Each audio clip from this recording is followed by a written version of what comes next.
Hi friends, welcome back. Or if you haven't been with me before, hello, my name is Beth. I live in Hawaii, I rescue animals, and I make videos to help shelter dogs and cats get adopted. This is a little bit different from my usual content that I make because if you've been here, then you know that a big part of my life is advocating for animals.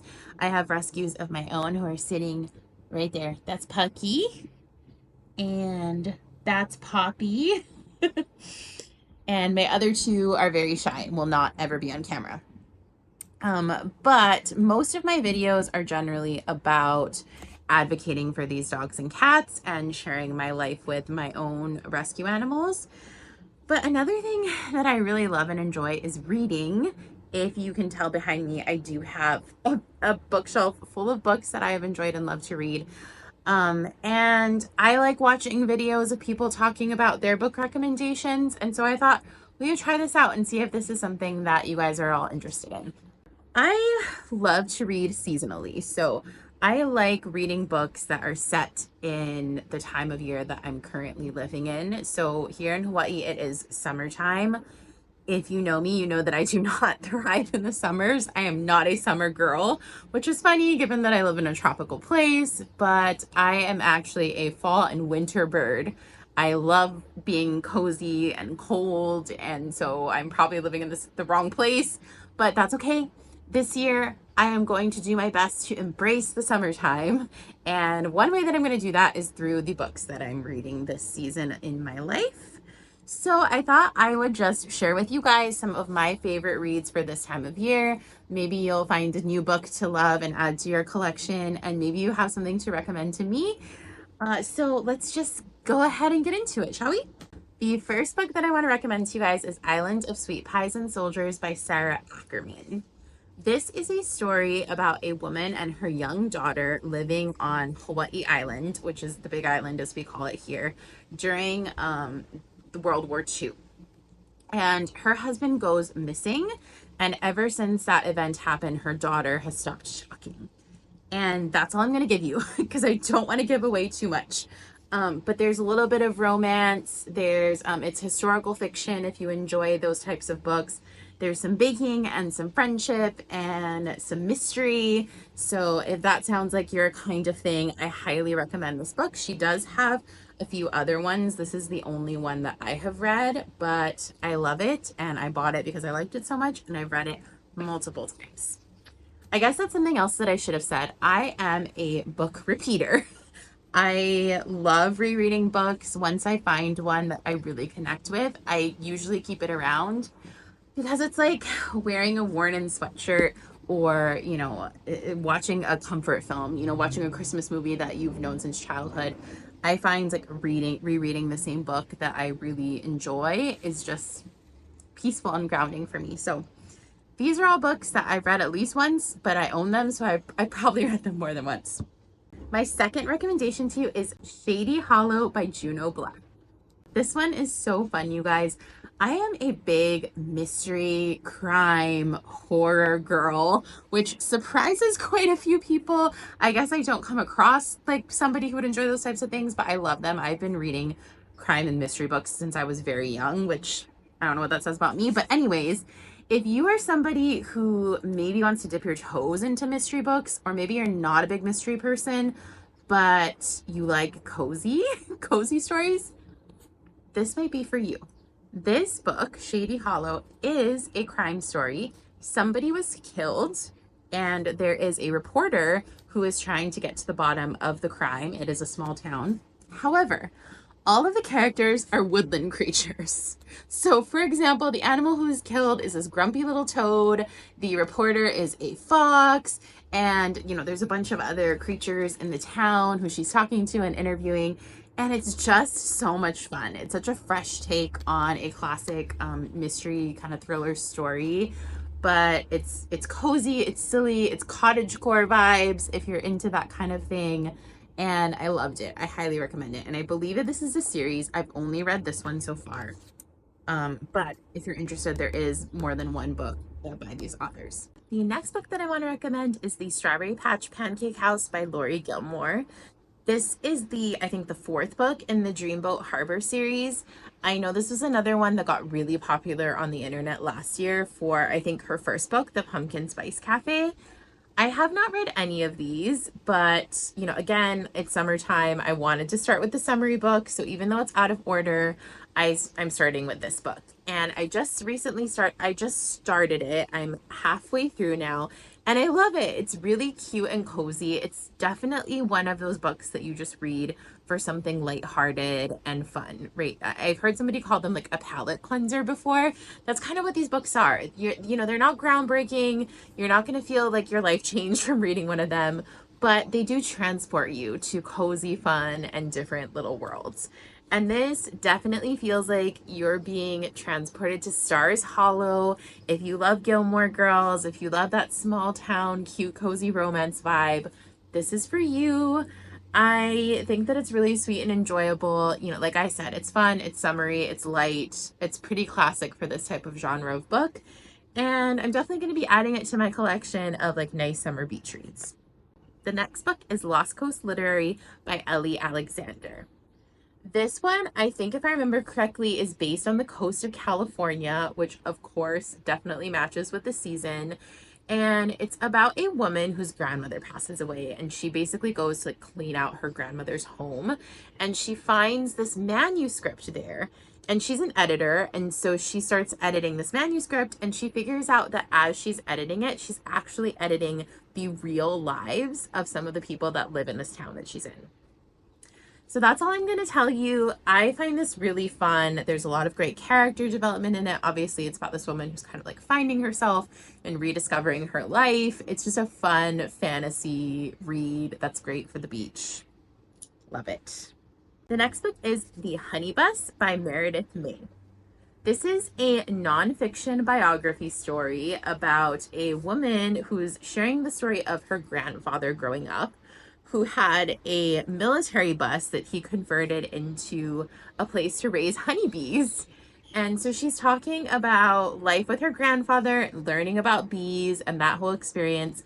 But there's also so much education around bees. This is the book that made me really fall in love with honeybees and understand what incredible creatures they are. So if you like books that are about animals, that give you that summertime heat, spending time with your grandparents, family vibe, that's also really educational and a quick read. It's not too heavy. I highly recommend The Honey Bus, and you will walk away from this with a totally different perspective on honeybees than when you started. Next up is The Little Beach Street Bakery by Jenny Colgan. This is another one that's just a really light, you know, nothing too heavy, nothing too groundbreaking kind of a read. I would say that it's similar to the style of the Strawberry Patch Pancake House, the Dream Harbor series. So if you enjoy those books, you will probably like Jenny Colgan stories as well. I would say that many of them are about women who are just kind of like starting this new path in their life. They're sort of going after a dream that they've had for a long time but didn't think that they could really fulfill. And that's essentially what happens in this one. It is about a woman who ends up going bankrupt with her long-term boyfriend, and she's essentially forced to start her life over.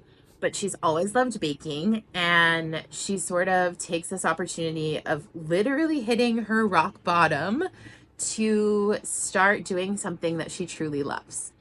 And it's set in this island, I believe it's set in the UK. Yeah, I think it's set in England. So it's set in an island that is in the ocean, that, you know, the road gets covered up at certain times of day because the ocean rises.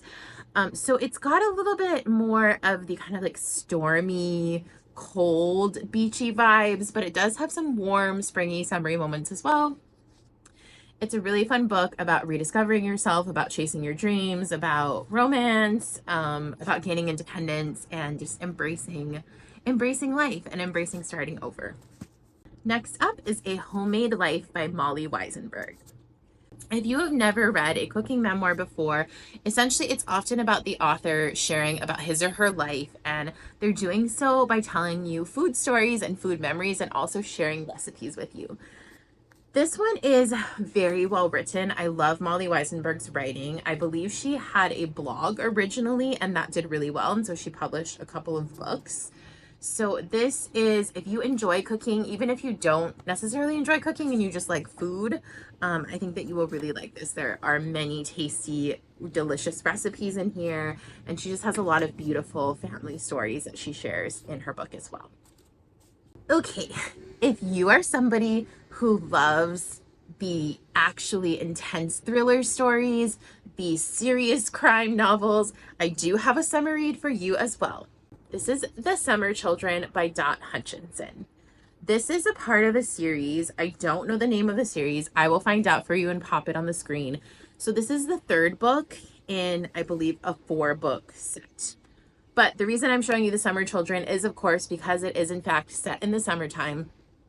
This follows 3 FBI agents. I believe it's actually 4. By the time you get to this book, I believe there are 4 FBI agents who work in the Crimes Against Children unit. And each one of the books in this series kind of focuses on one of the agents and their sort of story and a specific case. So in this case, it's following the agent Mercedes Ramirez, and it is about, she comes home one day and there are 3 children sitting on her front porch, and they're covered in blood, and she basically has to figure out like what's happened, and the story kind of goes from there. So it is not a light read. It's pretty heavy. All of these books in these series are pretty heavy, but I like them because they are quite reflective. They make you think a lot about life and about purpose. And one thing that I really enjoy about the whole series is the friendship between the FBI agents and also the resilience of the characters, right? Many of the characters who are going through the terrible things that happen in these stories survive them. And what I really like about it is that she really approaches trauma and, difficult or painful situations in a way that sort of highlights the people's resilience and people's ability to heal and to overcome. And she doesn't do it in a way that's just like, oh, magically all of a sudden these people feel better and everything's great and perfect. She walks you through the struggle and the hard times and the difficulty that it takes to, overcome, essentially. So if you like deeper, darker crime thriller type reads, this would be one for you. The next books, this is actually 3 books. This is the Knock 'Em Out series by Lucy Score. Fun fact, I actually read these backwards. I saw these really beautiful covers in a store. I don't remember what store I was at, and read the backs of the books and decided that the third one actually sounded the most interesting to me, not knowing that they were a series. So I actually read the last one first. It did not impact my love for the stories, clearly, because I ended up reading the other 2 next. So if you are reading it, Things We Never Got Over is the first book in this series, although I will tell you that it's not my favorite one of the 3. This is a slow burn romance story. It's got friendship. It's got that small town feel. There is mystery happening in there. A little bit of crime, but it's definitely more centered around these characters and their relationships. And again, there's a lot of motifs about healing, about overcoming, about resilience, and, creating a new life for yourself. I think each of these characters is fun and unique and lovable in different ways. They are slower moving stories, and I think this is the shortest book, and this one is still around 400 pages. So they're substantial, but I really enjoy them, and I think that they would make great, summer long reads. You could read all 3, one a month, and you could finish them by the end of the summer. Next up is The Language of Flowers by Melissa Diffenbaugh. This one is another one that's actually quite heavy because of the story, but also really beautiful and about, again, growth and resilience. Apparently that's what I like reading in my summer books. This story is about a girl who essentially grows up in the foster system, and she now is an adult and she needs to kind of figure out what she's doing with her life. And one thing that she's always loved is flowers. It's been something that's sort of been her grounding point throughout her childhood. And I don't want to go into too much detail about why that is, because I don't want to ruin the story for you. So I guess this is sort of, it's a little dusty. I guess this is sort of more of a spring read than it is a summer read, but you could do it in either season, really. And I enjoy it for the story, but also because there's just fun information about the Victorian language of flowers. So back in Victorian times, people would communicate by bringing certain flowers to each other because they all had different meanings. And that is sort of what this whole story is based around. And she even has a little flower dictionary in the back that kind of shares with you what the meanings of different flowers are. So this is another one that's romantic, cottagecore. There is a romance story in it, but I would say that that's not the center point of the story. It's secondary to the development of the main character. Okay, I think I lied to you guys. I think that this book might actually be my very first food memoir. This is My Life from Scratch by Jesne Bullock Cradle. This is about Sandra Bullock's sister, who actually was working with her in Hollywood in the film industry and hated it. And on the side, she was baking to essentially keep herself sane. And that ended up becoming something that she realized was her passion and what she wanted to do with her life. And so she moved to Vermont to open her own bakery with her husband. And this is her memoir about that, about her life in Vermont, about how that happened. And she includes really yummy, delicious recipes throughout the book. And it's just fun. It is a light read. It's not hard to read. It's entertaining. I think the first time I read it, I couldn't put it down because I enjoyed it so much. And I have tried a few of her recipes and they're really tasty. So I highly recommend this one if you are new to the food memoir world. I think this would be a great starting point for you. The last summer book that I have for you is Easy Crafts for the Insane by Kelly Williams Brown. So this author is actually the person who coined the term adulting. That was the name of her very first book. And as I'm sure you probably know, that term went viral and she got really famous for coming up with that word. And shortly after that, she ended up enduring 3 or 4, I can't remember how many, really serious life-altering events that ended up resulting in her having a psychotic break. And she ended up having to be checked into a psychiatric hospital in order to have proper care. And so this is her biography about all of that happening to her, how it led up to it, the event itself, and then the aftermath in the hospital. And she also talks about how crafting was a big part of getting her out of it. And I think it's really, a beautiful biography about what happens when we just break down and how hard life can be sometimes, but also that there are ways to pull ourselves out of it with help from our community and also with help from things that you wouldn't expect. Therapy, I'm a huge advocate for therapy. And there are all kinds of traditional tools that work really well, but sometimes too, little things like making origami stars can be really helpful in helping us care for our brains and our mental health. And so it is a biography, but she also does include some, actually, is this it? Yeah, she also does include some really fun, like, crafting instructions for things that you can do, which I think is super cute. And so not only can you get a summer read out of this, but you can also get some fun crafts out of this.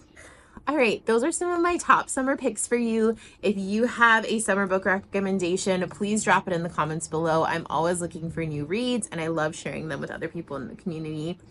I'm gonna go grab my book and my dogs and have a little reading session. I will see you all next time. Thanks for joining me.